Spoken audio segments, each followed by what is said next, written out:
मयंक, रौनक कहाँ है? हर्ष, शादी थी ना, पायल कहाँ गई? पायल अपने घर पे है। ओके, शादी होनी थी मगर हुई नहीं। अच्छा हुआ पायल की शादी रौनक के साथ नहीं हुई और हर्ष भी बच गया। पायल हम सबको धोखा दिया है, उसका एक बॉयफ्रेंड है। मयंक, तू पायल के बारे में हमें मत बता, हमें सब कुछ पता है। तू मुझे ये बता, रौनक कहाँ है? अरे बोलना कहाँ है? वो भवेश के गुंडे ने रौनक को बहुत मारा। रौनक किसी से बहुत खून बह गया, वो बेहोश हो गया था। वो है कहाँ? गायत्री का फोन आया था, वो हॉस्पिटल पहुंच गए हैं। चलो सब हॉस्पिटल चलो।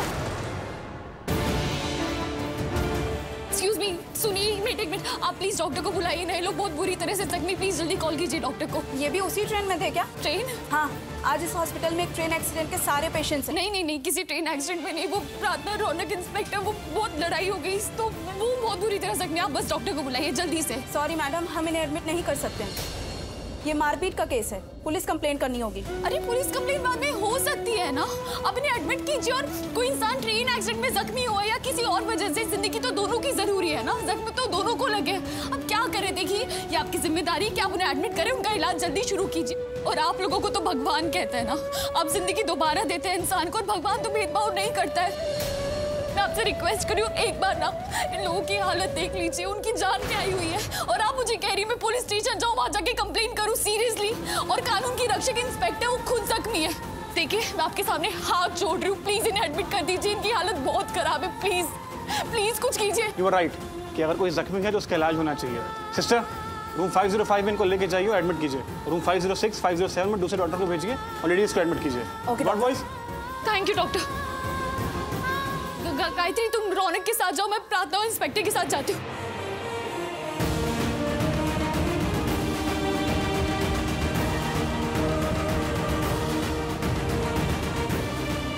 प्रार्थना, कुछ नहीं होगा तुझे, कुछ नहीं होगा, जल्दी चलिए, जल्दी प्लीज।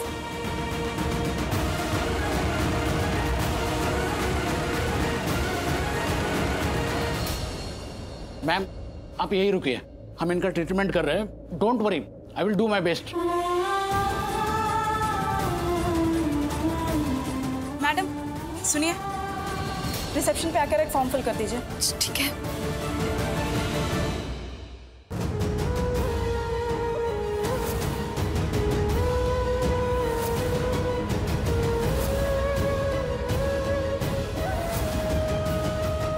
भवेश के गुंडे ने रौनक को बहुत मारा।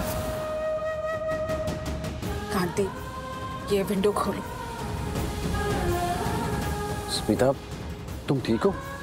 कांति, गाड़ी रोको। हाँ स्मिता।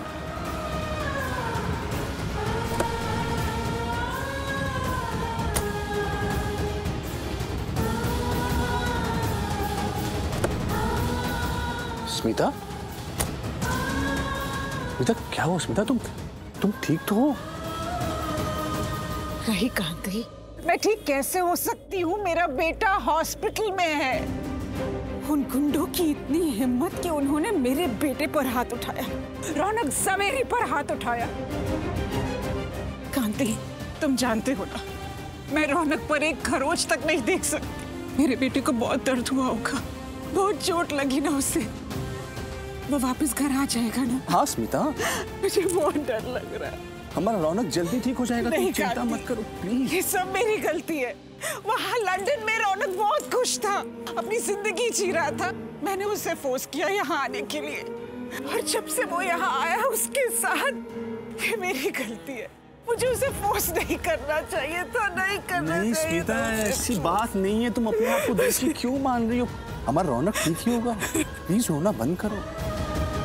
उसे ठीक होना होगा। हाँ स्मिता। अरे रोको रोको, गाड़ी रोको। अरे वो देखो स्मिता भाभी। बस स्मिता,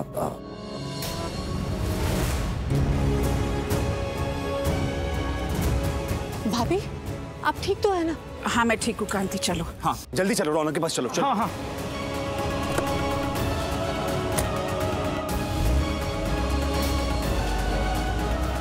देवांग जी, ये स्मिता भाभी ना मेरे लिए एक पहेली है, पहेली।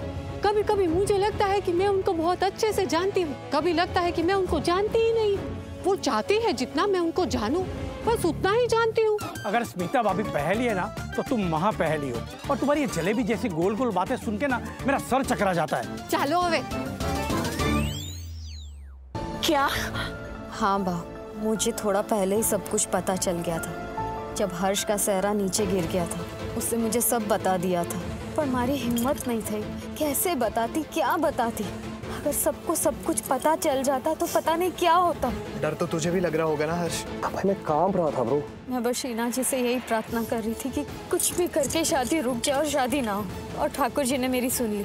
पायल की असलियत सबके सामने आ गई और शादी वहीं की वहीं रुक गई। नहीं तो रौनक तो प्रार्थना को बचाने गया था, वो तो तब वहाँ नहीं आता। लेकिन हर्ष और पायल की शादी हो जाती तो क्या होता? पायल के साथ तो गलत होता है, लेकिन मेरे हर्ष के साथ क्या होता? आंटी, आपको अब भी लगता है कि रौनक प्रार्थना को बचाने गया था? नहीं आंटी, अपना रौनक प्रार्थना से बहुत प्यार करता है और वो उसके लिए कुछ भी कर सकता है। क्या? हाँ, अब तो उसने मान भी लिया है। उसे रियलाइज हो गया है कि वो प्रार्थना से बहुत प्यार करता है। मुझे तो पहले ही पता था। लेकिन रौनक को इस बात का एहसास नहीं था हर्ष। वो तो वहां मंडप में प्रार्थना को दोस्त के रूप में भावेश से बचाने गया था। इडियट जब वहां मंडप पे बैठ गया और वहां प्रार्थना से शादी कर रहा था, तब जाके उसे रियलाइज हुआ। तो थैंक गॉड भावेश और प्रार्थना की शादी नहीं हुई। उस भावेश ने बहुत गड़बड़ की है। वो बहुत बुरा इंसान है। ऐसे इंसान को तो पुलिस को अरेस्ट कर लेना चाहिए। पायल भी कोई कम खतरनाक नहीं है वैसे। हे श्री जी भगवान, मेरे छोटे ठाकुर जी को ठीक कर दो, जल्दी से ठीक कर दो। कुछ नहीं होगा भाई को। क्या हुआ? इतने खुश क्यों हैं आप? हमारा बहुत बड़ा प्रोजेक्ट अप्रूव हो गया है। अब हम कंगाल नहीं रहेंगे, हम भी माला माल हो जाएंगे। अब वो दिन दूर नहीं जब हम ज़वेरी खानदान के सामने कंधे से कंधा मिला के खड़े होंगे। उनके खानदान को तो 41 साल हो गया ना इस बिजनेस में। हम नए होंगे लेकिन फिर भी उनसे ज्यादा ताकतवर। स्मिता जावेरी ने बहुत सुनाया था मुझे। पता नहीं अपने आप को क्या समझती है वो। अब उनका स्टेटस हमसे नीचे होगा और हमारा स्टेटस उनसे ऊपर। आप लोग मनाइए खुशी, लेकिन मेरी खुशी का नाम रौनक है। भले ही अब आपको अपने बिजनेस के लिए वो जावेरी खानदान की जरूरत ना हो, लेकिन मुझे रौनक की जरूरत है। वो 2% की प्रार्थना मुझसे जीत जाए। ये तो हो ही नहीं सकता। जो मर्जी कीजिए, मुझे मेरा रौनक लाके दीजिए। मुझे मेरा रौनक लाके दीजिए। पायल, अब आप क्या करेंगे? पागल हो गई है तुम्हारी बेटी। पता नहीं प्यार में पागल हुई है या फिर बदले की भावना में। उसके रौनक का तो मुझे नहीं पता, लेकिन हाँ, जावेरी खानदान से मैं बदला लेकर रहूंगा। एक एक बेइज्जती का हिसाब लूंगा। इसके लिए मैं उनके बिजनेस पर अटैक करूंगा और पायल को मैं हैंडल कर लूंगी।